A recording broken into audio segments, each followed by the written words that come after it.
Me encontraba en el salón de la casa que había ayudado a salvar 3 veces, una vez cuando a mi padre le operaron la espalda y no pudo trabajar durante meses, otra vez durante la COVID cuando mis 2 padres perdieron la mitad de sus ahorros de jubilación en bolsa. Y otra vez la primavera pasada cuando la caldera se estropeó justo antes de una ola de frío y despedí al contratista del costo total antes incluso de que llamara para pedirlo. Ese día, no estaba allí para arreglar nada, solo para ayudar a papá a escanear documentos para su seguro de salud. Era algo que hacía a menudo.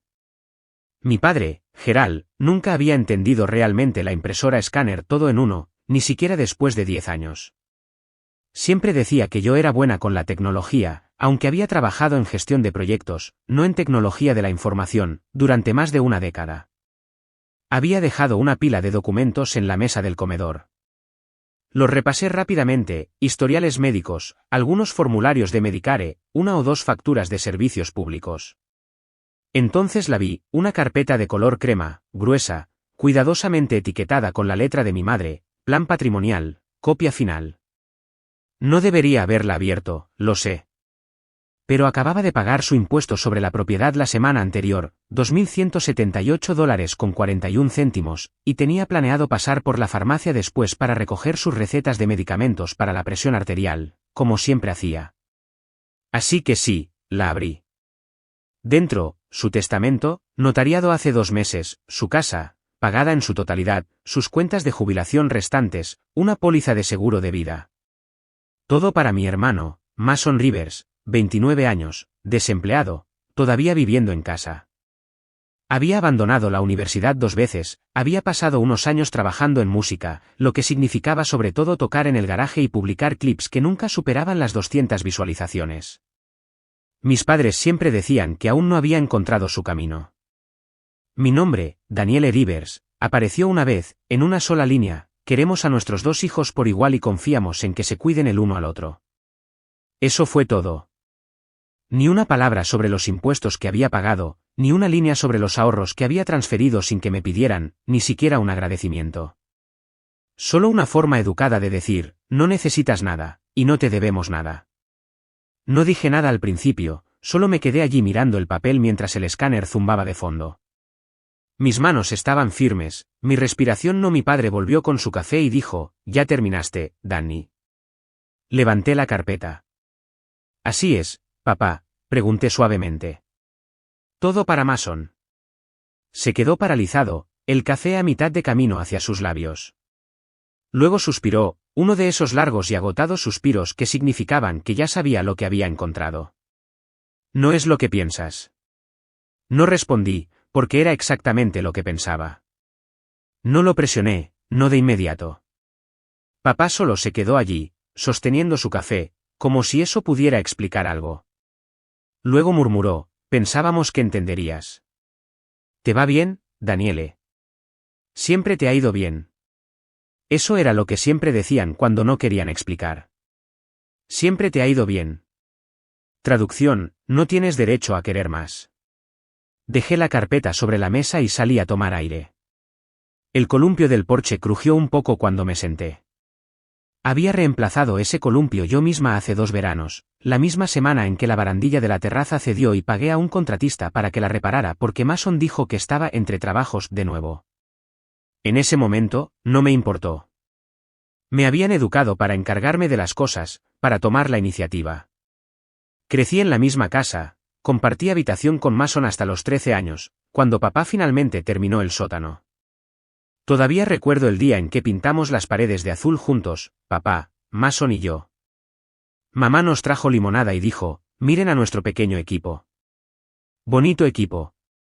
Me quedé en Nashville después de la universidad porque mamá decía que no podía dormir cuando estaba demasiado lejos.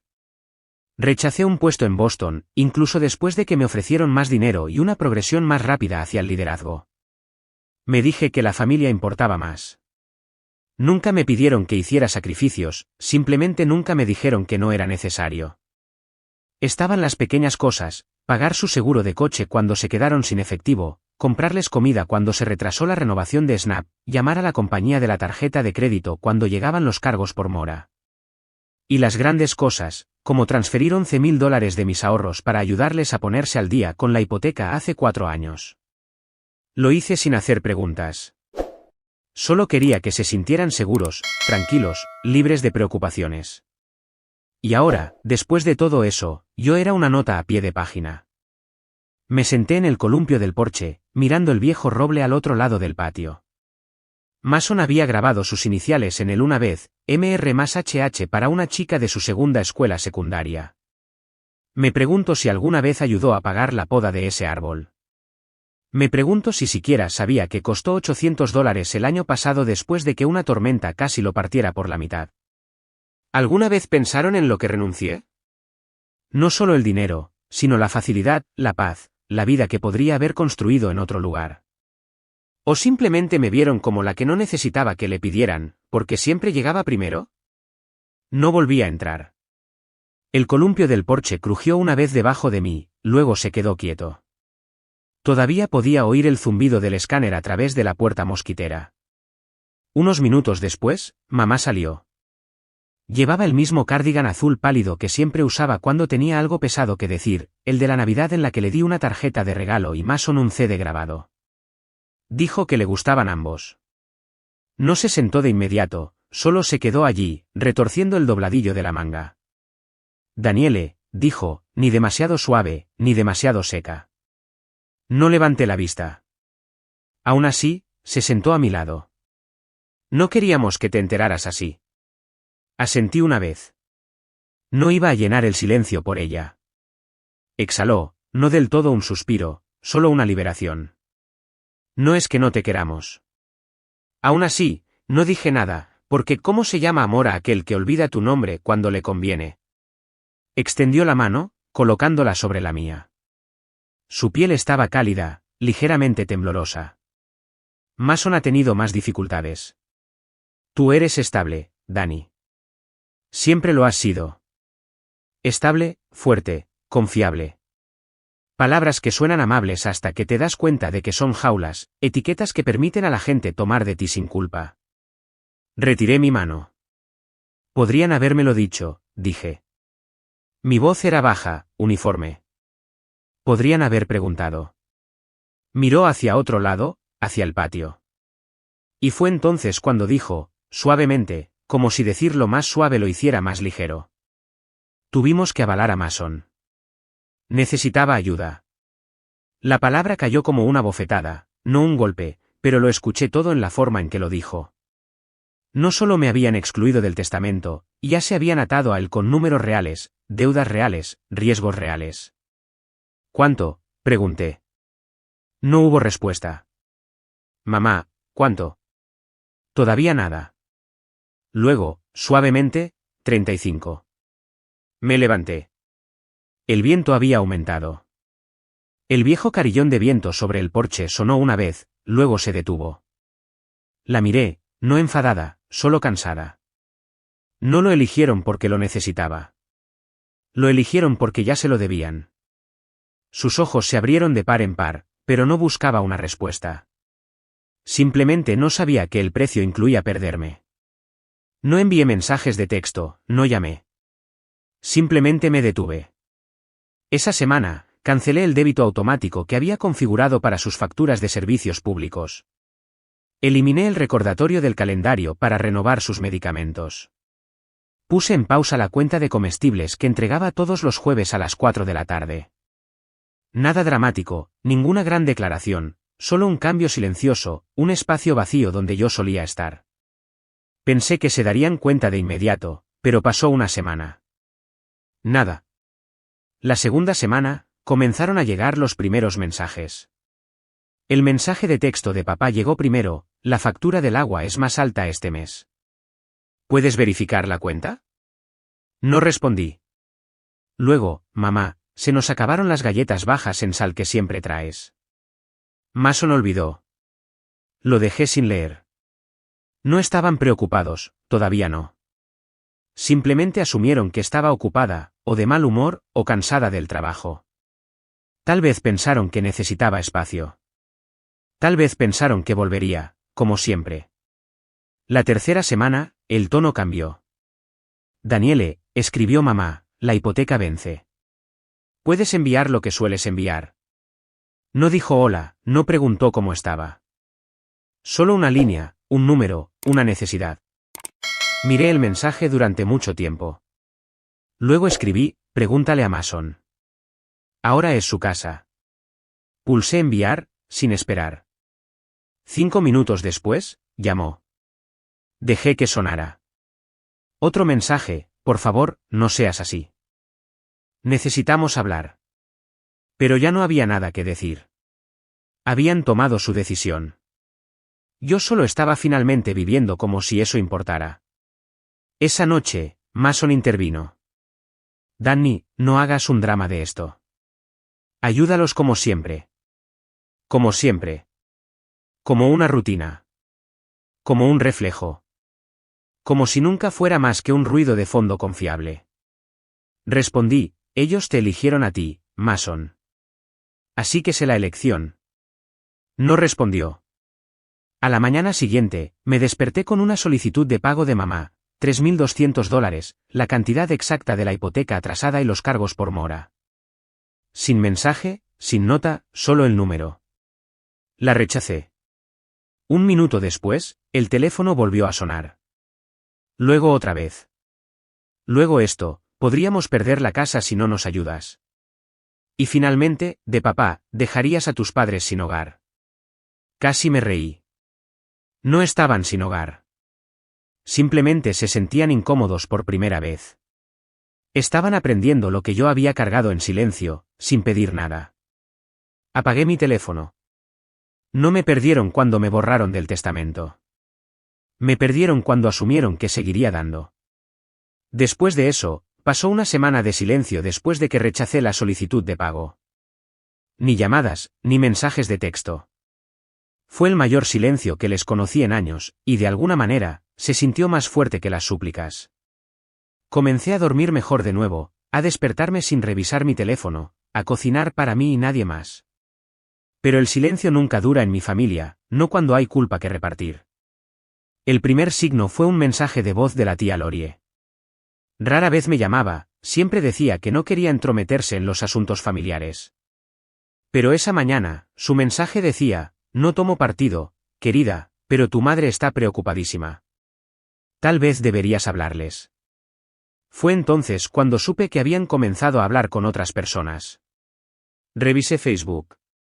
No me costó mucho encontrarlo. Una foto del porche delantero, un pie de foto que decía, lo dimos todo a nuestros hijos, pero a veces dar no es suficiente. Docenas de me gusta, algunos comentarios preocupados.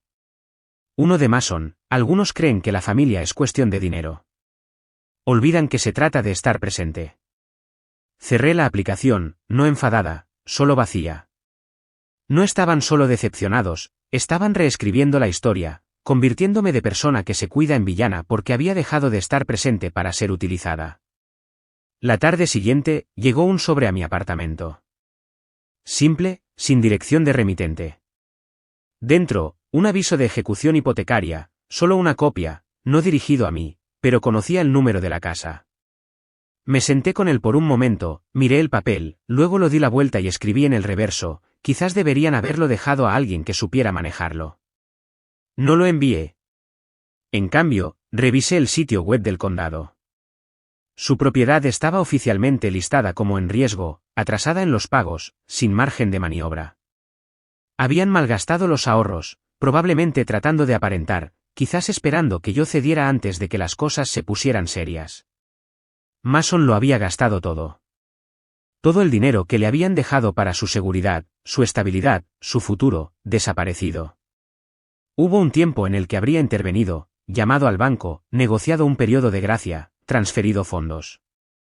Pero ahora, me serví un vaso de agua, me senté a la mesa de la cocina, y dejé que la casa se cayera sin mí. A veces, no necesitas prender fuego. Solo necesitas dejar de llevar el agua. Comenzó pequeño, un mensaje vago de mamá con un emoji de girasol, una foto de ella y papá sonriendo en el porche. Los criamos con amor, hicimos lo mejor que pudimos, pero a veces el amor no es suficiente. Sin nombres, sin acusaciones directas, pero sabía de qué se trataba. Al igual que los que nos conocían. La tía Trace comentó, sois unos padres increíbles. Merecéis algo mejor. Papá siguió un día después, un mensaje más largo, menos sutil. Lo dimos todo a nuestros hijos, tiempo, dinero, amor. Pensamos que los habíamos criado bien, pero al final, no puedes controlar quién te da la espalda. Me etiquetó. Ni llamada, ni mensaje, solo un mensaje para que todo el mundo lo viera. No respondí. Lo vi crecer, docenas de me gusta, miembros de la familia, amigos que intervenían, algunos que no había visto desde la escuela secundaria. Uno escribió, esta generación no entiende el sacrificio. Y luego estaba Mason. Por supuesto, estaba Mason. Compartió el mensaje de papá con su propio pie de foto, a algunos solo les importa cuando consiguen algo. Daría cualquier cosa por proteger a mamá y papá. Supongo que no todo el mundo ve la familia de esa manera. Lo leí 2 veces, luego otra vez. El mismo hombre que no había pagado alquiler en años, que había vaciado cada dólar que les quedaba, que había visto la casa desmoronarse, se pintaba a sí mismo como un héroe. Los comentarios eran peores. Eres un hijo tan bueno. Tu hermana debería avergonzarse. Ellos le dieron todo. Ella solo quería más. No sabían la verdad, pero tampoco la querían.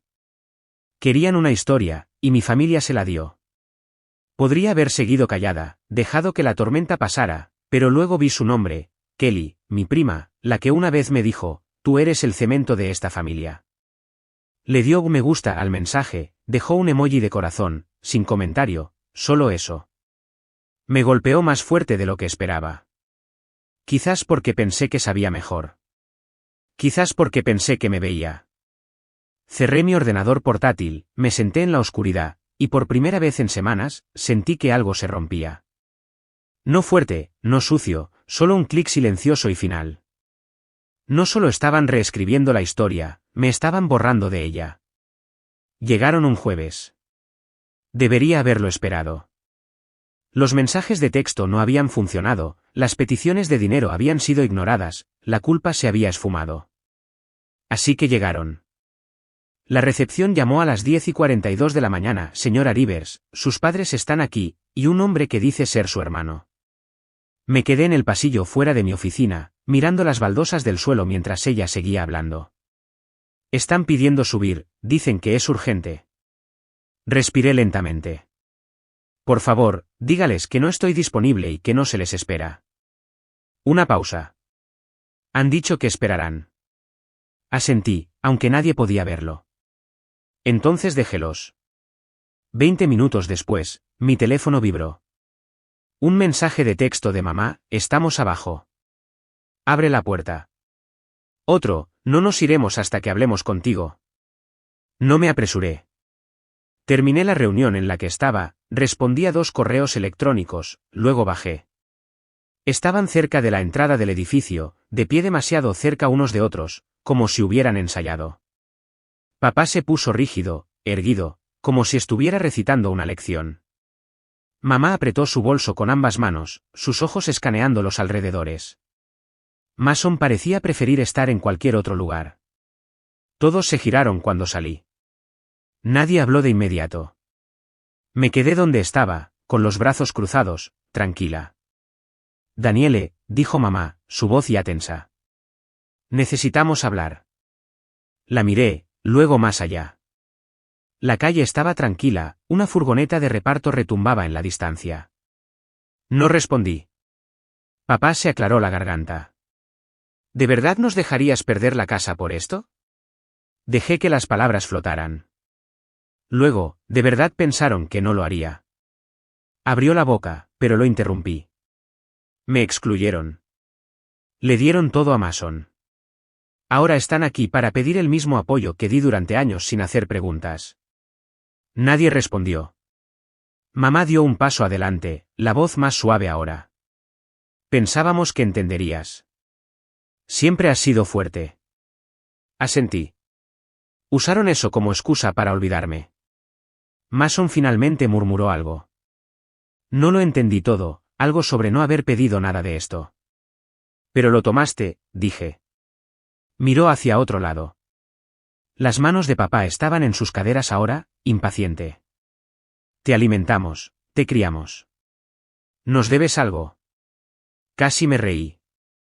Pagué esa deuda cada mes, cada año, y aún así me borraron. El labio de mamá tembló. No queríamos hacerte daño. Di un paso más.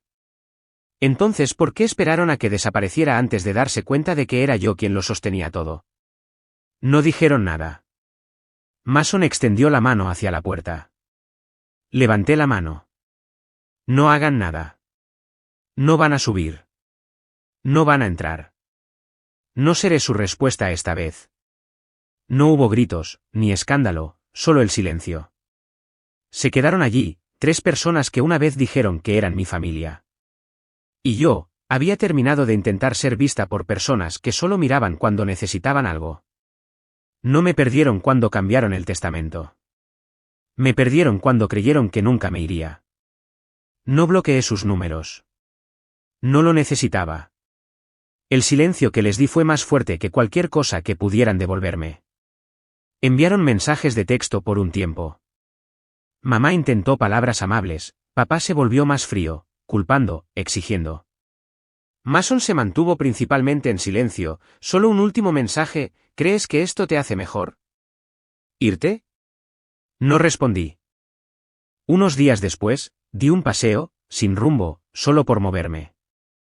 Mi camino, sin quererlo, me llevó hacia el barrio donde crecí. La vieja calle tenía el mismo aspecto, el pavimento agrietado, una valla a medio pintar. Pero la casa, un cartel de "se vende" en el césped, persianas descoloridas, la hierba moribunda. Me quedé en la acera y la miré. La luz del porche estaba apagada, el columpio que había arreglado se había ido. También el carillón de viento que colgaba. No me acerqué.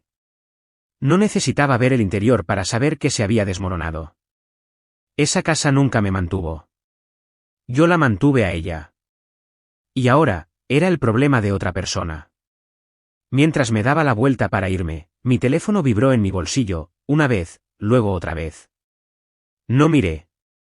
Ya sabía el nombre que aparecería en la pantalla. Lo dejé vibrar, luego se detuvo, luego volvió a vibrar. Saqué el teléfono y miré. Llamada perdida, mamá. Llamada perdida, papá. Y luego, mensaje de voz. Lo esperaba. Puse el teléfono en silencio, lo deslicé en el bolsillo de mi abrigo. No necesitaba el mensaje. Ya sabía lo que diría. Caminé de vuelta en el aire frío y lento de una tarde de otoño, no enfadada, no vengada, solo libre. Nunca fui su plan de respaldo. Simplemente les gustaba fingir que nunca me iría. Si alguna vez contaron con tu silencio pero olvidaron tu nombre, solo deja un emoji de corazón. Algunos de nosotros nunca levantamos la voz, pero nunca desaparecimos.